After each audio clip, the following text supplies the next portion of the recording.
Hello everyone, and welcome back. If my voice sounds weird, I had to get a new microphone because mine just stopped recording audio at all and I can't figure out how to fix it.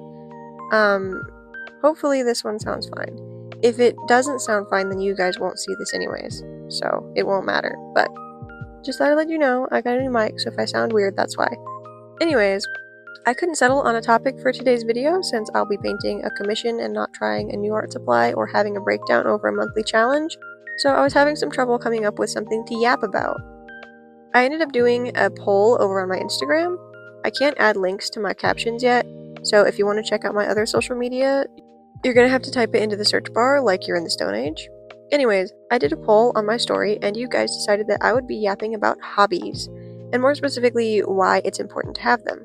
Which is something I think about a lot ever since I learned that some people think it's cringe to have a hobby, which it's not. What's cringe about having something you enjoy doing in your free time? So if you're interested in watching a very cute painting get painted and hearing a random 22-year-old girl on the internet having opinions, then stick around till the end. Before we start talking about hobbies and their importance, we need to define what a hobby is. Now, I will definitely overcomplicate this very simple concept in just a bit, but in simple terms, a hobby is just something you enjoy doing in your free time. Now, I have heard some people say that if you make money off of something, then it's not a hobby. And I feel like that's only true if it's like your main source of income. Like if that's what's paying your bills and feeding your family, then I wouldn't really call it a hobby, that's more like a job. But if you have like a little Etsy shop that brings in a couple sales a week and you have fun with it, then I feel like that counts more as a hobby, even though you're technically making money off of it. I guess it's really just up to personal opinion. But by my definition, that means almost anything can be a hobby as long as you enjoy doing it and you do it in your free time. So like accounting can be a hobby, putting in tile can be a hobby, fixing sinks could be a hobby. Now, if you know me, then you know that I love making lists. Like I have so many lists literally everywhere. You could even say that making lists is one of my hobbies. But if there's one thing I love more than making lists, it's putting things into little categories, which are essentially just organized lists. So of course, I put hobbies into categories to better understand and explain their importance. I could have gotten very, very specific with my categories, but I figured it would be easier to keep it simple than to try and put the hedge maze of my brain into words. So I just put hobbies into 4 separate categories that each have their own benefits. The first category is physical hobbies like sports, hiking, paintball, running, going to the gym. The second category is creative hobbies like drawing, painting, sculpting, crocheting, or even video games, in my opinion. The third category is caring hobbies like keeping plants, having a garden, pets, anything where you're taking care of something. And the fourth category is useful hobbies like sewing, cooking, reading, puzzles, anything that's useful and kind of makes your brain work. Now, the main reason I did this, other than just personal enjoyment, is because of the benefits, physical and mental, that different hobbies can give you. For example, physical hobbies help you stay active and move around, which is very important, especially if your job requires you to do a lot of sitting. They can also be a way to relieve stress, anger, anxiety. Literally sweating out the negative emotions is very cathartic.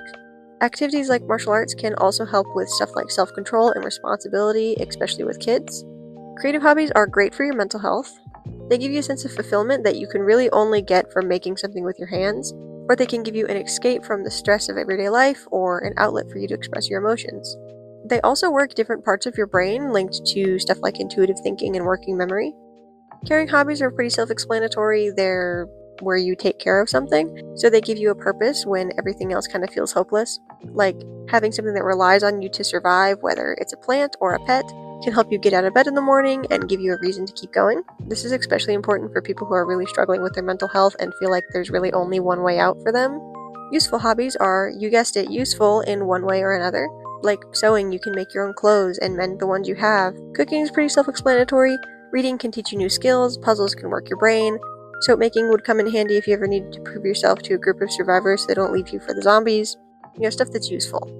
There can be an overlap between hobbies. It's not like a set in stone system. I literally just made it up for this video. But it does simplify it down a bit, I think. Now, I think everyone should have at least one hobby in each category for maximum benefits. And I think everyone who says that they don't have a hobby is lying. Again, a hobby is just something you enjoy doing in your free time.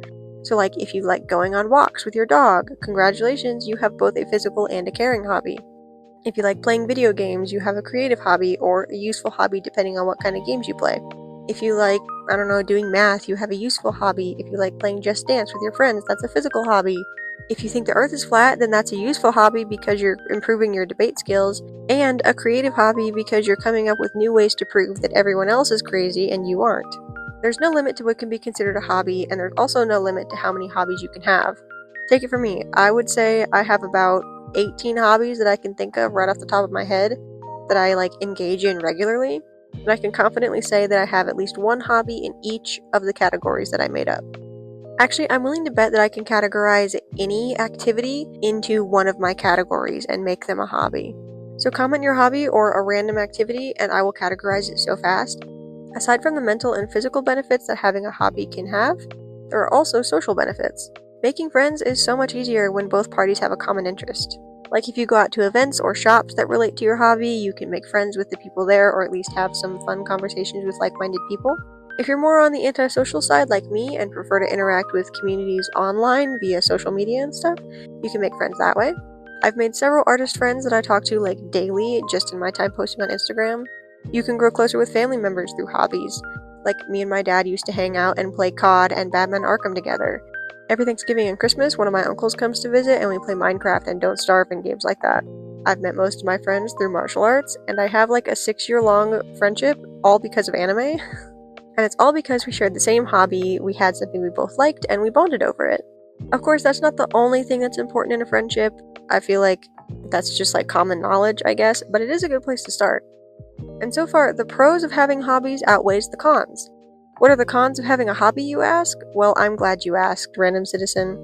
The cons are included but not limited to hyperfixation on extremely niche topics like paint ingredients, insanity, nights spent staring at the ceiling thinking about that one line from a random Reddit no-sleep story that you read 1 year ago that's been haunting you ever since, dry eye, headaches, self-doubt, being annoying to other people because you are once again talking about that movie you watched over a week ago, irritability, excessive list-making, muscle fatigue, maladaptive daydreaming, and possible judgment from people who just don't get it.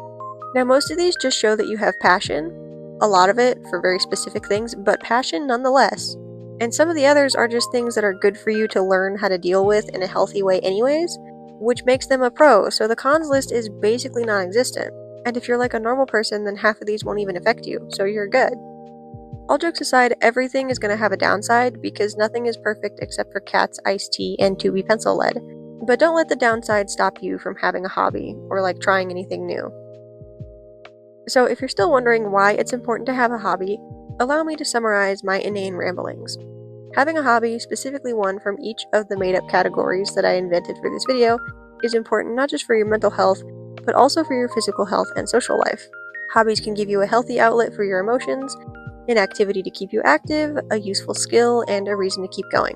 They can give you a way to connect with people and also make friends. Contrary to what you might think, edgy teenagers and emotionally repressed young adults, you do actually need people in your life. So whether it's friends or family, having a support group around you is so important, and hobbies give you an easy place to start building those connections. And once again, literally anything can be a hobby if you enjoy doing it. Literally anything. I dare you to come into my comment section to watch my video and say that you don't have a hobby. I guarantee you have a hobby and you just don't know about it. I could keep going on and on about this topic, but no one wants to sit through that. And this is also my 3rd time recording this voiceover, so I'm kind of over it, honestly. Anyways, I will stop myself here, or else we will be here for a very long time. Hopefully you got something out of this. I feel like a lot of this, at least to me, feels like common knowledge, but I guess for some people they just might not think about it the same way I do, and that's why sharing opinions is important. But I hope you at least learned something new, or decided to pick up a new hobby, or something. I don't know, maybe you laughed a little bit. If you have a person in your life who thinks hobbies are stupid, send them this video and I will fight them in the comments for you, because fighting in comment sections is a hobby of mine, believe it or not. Anyways, thank you so much for watching. Let me know if my audio sounded weird. I really hope it didn't. I don't feel like getting another mic and figuring out how to use it. Let me know what you would like to see next, and I will see you next time. Bye bye!